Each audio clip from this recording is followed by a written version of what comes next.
Tube Tamil cinema news. கரகாட்ட கதையை படமாக்குகிறாராம் பாலா.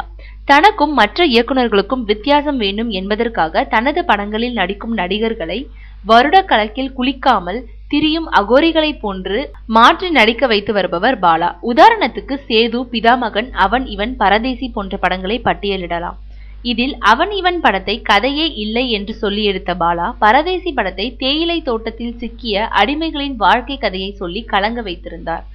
அதையடுத்து விக்ரம், அதர்வா, சசிகுமார் இவர்களில் யாராவது இருவரை கொண்டு அடுத்த படத்தை பாலா இயக்க இருக்கிறார் என்று கடந்த சில மாதங்களாகவே செய்திகள் கசிந்த வண்ணம் உள்ளன. ஆனால் இப்போது சசிகுமாரே பாலாவின் அடுத்த பட ஹீரோ என்கிறார்கள். எந்த மாதிரியான கதை என்று விசாரித்த போது மதுரை பகுதியில் வாழும் கரகாட்டக்காரர்களின் வாழ்க்கையை மையமாக வைத்து உருவாகிறது என்கிறார்கள். கேலியும் கிண்டலுமாக செல்லும் கரகாட்டக்காரர்களின் கண்ணீரை சொல்லும் வகையில் இந்த கதை உருவாகி இருக்கிறதா?